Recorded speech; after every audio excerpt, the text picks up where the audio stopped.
friends, I'm Miss Connie from the Hopewell branch, and welcome to PJ Storytime. We're going to start with the song, If You're Happy and You Know It. If you're happy and you know it, clap your hands. If you're happy and you know it, clap your hands. If you're happy and you know it, and you really want to show it. If you're happy and you know it, clap your hands. If you're happy and you know it, stomp your feet. If you're happy and you know it, stomp your feet. If you're happy and you know it, and you really want to show it. If you're happy and you know it, stomp your feet. If you're happy and you know it, shout hooray, hooray! If you're happy and you know it, shout hooray, hooray! If you're happy and you know it, and you really want to show it. If you're happy and you know it, shout hooray, hooray! If you're happy and you know it, do all three. Clap, clap, stomp, stomp, hooray! If you're happy and you know it, do all three. Clap, clap, stomp, stomp, hooray! If you're happy and you know it, and you really want to show it. If you're happy and you know it, do all three. Clap, clap, stomp, stomp, hooray! Yay! Good job, good job. Now we're going to have some stories. So before we get started, I want to say a big thank you to Macmillan Publishing for their very generous permissions to read stories online during this unusual time when we cannot meet at the library in person. So thank you, Macmillan Publishing. Now it's time for a story, and we're going to read I'm Sticking With You by Smriti Prasadam-Halls, illustrated by Steve Small. So Bear and Squirrel are best friends. Those are our main characters.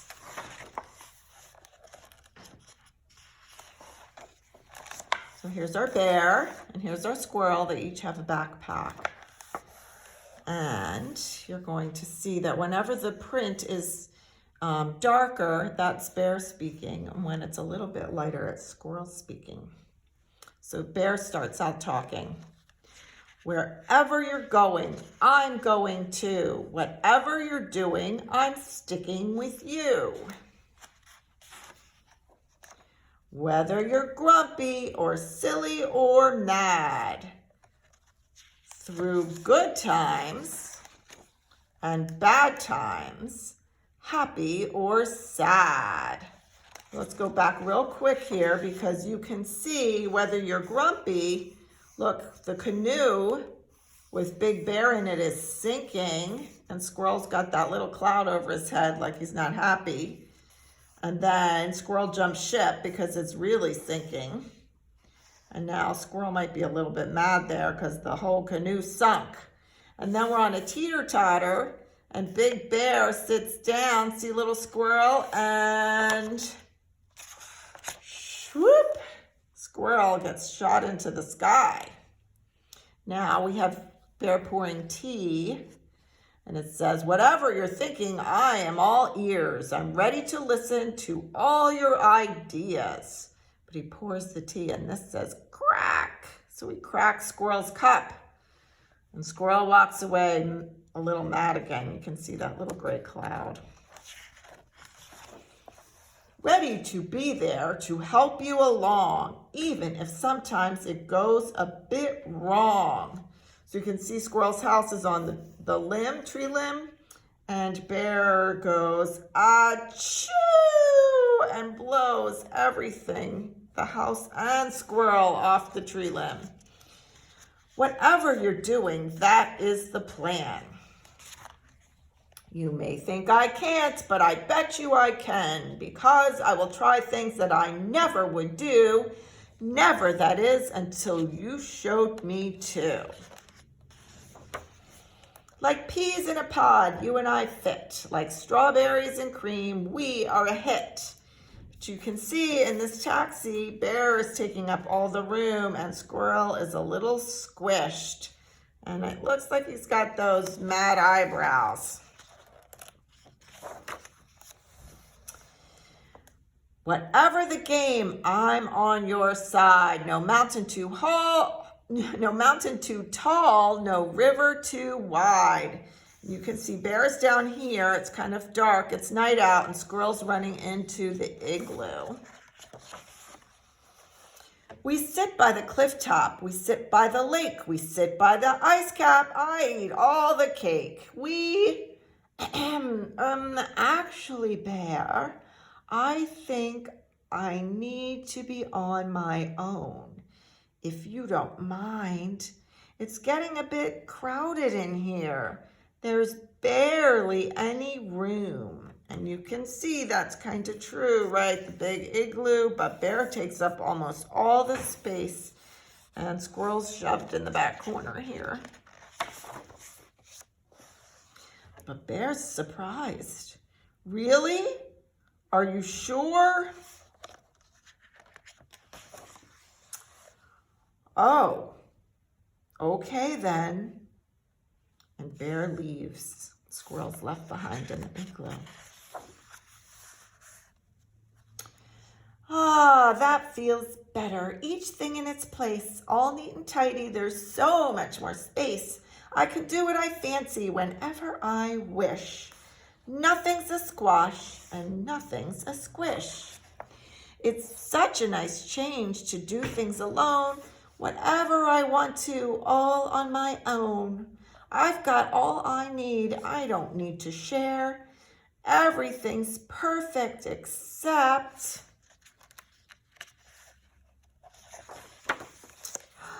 I miss Bear. You can see Squirrel's in Bear's backpack. Found the mug. So he goes running out of the igloo with the backpack. Actually, hey, Bear, Bear, Bear, Bear. Come back, back, back, back. Who am I kidding? Where would I even be without you? Who else would listen? What would I do? Who helps me be the best I can be? Who shares their very last chocolate with me? Me without you, it just doesn't work. Me without you, I just go berserk. So like it or lump it, you're stuck with me. For better or worse, that's the way it should be. Whether we lose or whether we win, we'll be there together through thick and through thin. So Squirrel's trying to convince Bear, but you can see that Bear has a little bit of an attitude. Do you know why? I think Bear's feelings are hurt.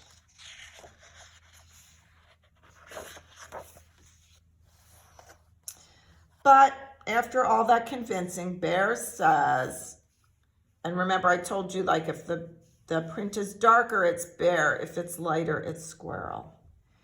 We'll pick up the pieces. We'll patch up the hole. We'll mend what needs fixing, because that's how we roll.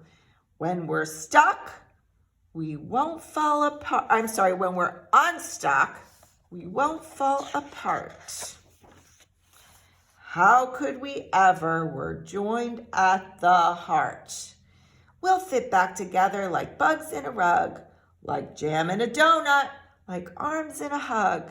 So, wherever you're going, I'm going too.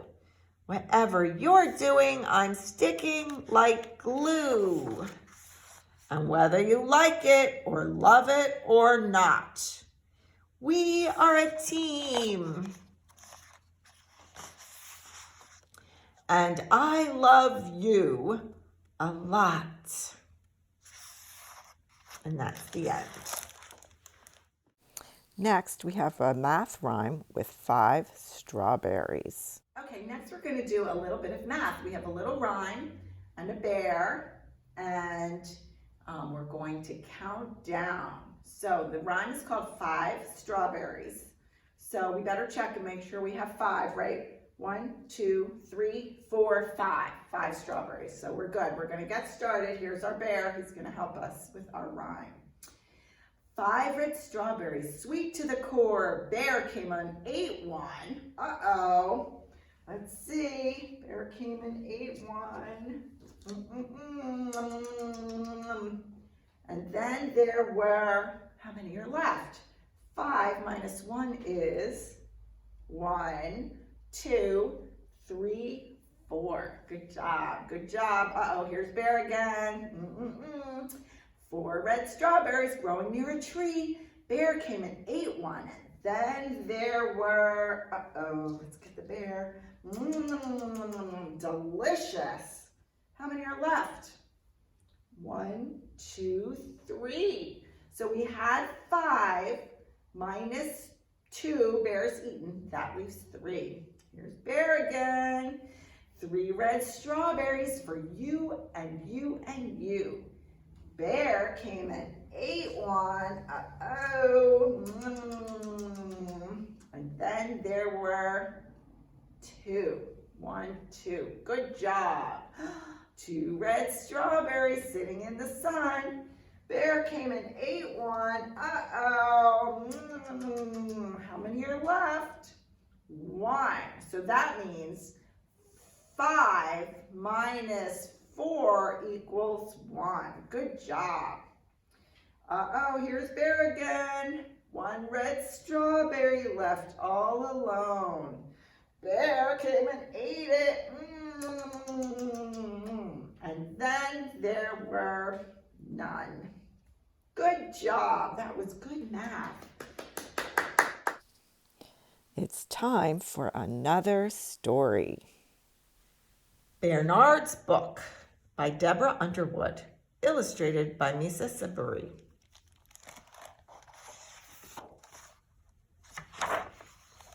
One day, Bearnard received an important letter. Dear Bearnard, you have been specially selected to be in a book. Please come to Storybook Gate tomorrow at 10 a.m. Regally yours, the Queen of Storybook Land. You can see Bearnard reading his letter here, and this is the post deliverer, the mail deliverer, writing away. At last, Bearnard cried, I've always wanted to be in a book. He imagined children reading his book at bedtime. You can see in each of these spots, these children are getting ready for bed. There's Bearnard's book, there's Bearnard's book. And at school, this girl's reading Bearnard's book in the cafeteria line. And upside down on the playground. So Bearnard's imagining that. He raced to tell his friend Gertie, Gertie, I am going to be in a book. Wonderful, Gertie said. What kind of book?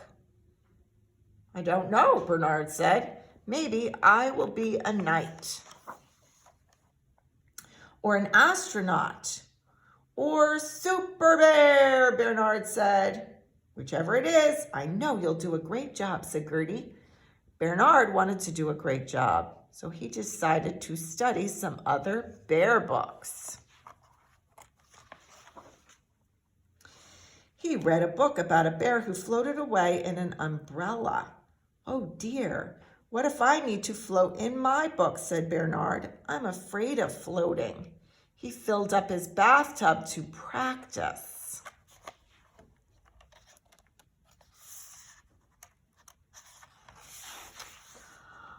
What are you doing? Gertie called. Not floating, said Bearnard. Maybe you won't need to float in your book, said Gertie. And you can see he's actually broken a couple of umbrellas trying to learn. Bearnard read a book about a bear who ate marmalade and made messes. I do like marmalade, Bearnard said, but I'm a tidy bear. Messes make me nervous. Just give it a try, said Gertie. Looks like Gertie's not afraid to make a mess. Maybe you recognize that bear that he's reading about. Bearnard threw a tiny scrap of paper on the ground. He quickly picked it up. I'll help, Gertie said. She tossed some peanut shells on the floor. Bearnard ran for the vacuum cleaner. Maybe you won't need to make messes in your book, said Gertie. Bearnard read a book about a bear whose porridge was stolen. How dreadful, Bearnard cried. I am very afraid of someone eating my porridge. He put a bowl of porridge in front of Gertie. Eat it, he said. I need to practice. Are you sure? Gertie asked. You love porridge. Bearnard nodded. Gertie took one bite and then another, and she was about to take a third bite when, Stop, Bearnard said. I will have just one spoonful. Maybe no one will steal your porridge and your books, said Gertie. That night, Bearnard dreamed of a floating, messy, porridge-stealing monster. Yikes. I have changed my mind, he said the next morning. I do not want to be in a book. Bearnard, said Gertie, you tried to float. You tried to make a mess. You tried to let me eat your porridge. Do you know what that makes you? What? Asked Bearnard. Brave, said Gertie. It does, said Bearnard. Yes, said Gertie. Bearnard took a deep breath. Gertie, can brave bears bring friends along? Absolutely, said Gertie. Gertie helped Bearnard relax while they walked to Storybook Gate. At the gate, Bearnard waved goodbye to Gertie. Welcome, Bearnard, said the Queen, right this way. Thank you, Bearnard said. Can you please tell me what my book is about? Why, don't you know? Asked the Queen. It's about you. It's about me? Yes, said the Queen. It's about Bearnard, the brave bear, getting ready to be in this book. All you need to do is be yourself. Thank goodness, said Bearnard. He turned to tell Gertie, but remembered she wasn't there. Then he had an idea. My friend Gertie helped me get ready. Can she be in my book too, he asked. Of course, said the Queen. Hooray, said Bearnard, and he ran back to get her. And together, Bearnard and Gertie danced into Brave Bearnard's book. And that's the end. So now we're going to do a retelling of Goldilocks and the Three Bears. So here are our bears. We have Papa Bear, Mama Bear, and Baby Bear. Okay, so once upon a time there were three bears, Papa Bear, Mama Bear, and Baby Bear, and they lived in a cottage in the woods. And every morning they had porridge for breakfast. But this morning the porridge was too hot. So Mama Bear said, let's go for a walk, and off they went. Well, while they were out, a little girl came along named Goldilocks, and she went straight into the house, and she was very hungry, and she decided she was going to try the porridge. So first she tried Papa Bear's porridge, and she said, too hot. So she went over to Mama Bear's porridge, and she tried that, and she went, too salty.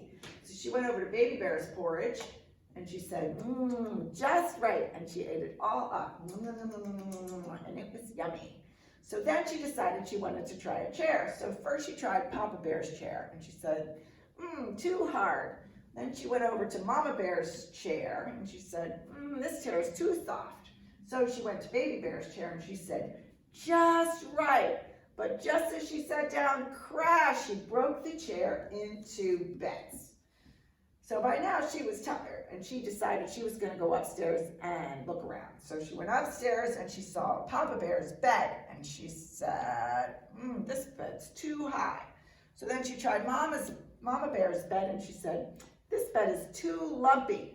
So she tried the little bed, and she said, ooh, this bed is just right. And she fell asleep. So now the time has passed, and guess who is coming back? It is the bear family.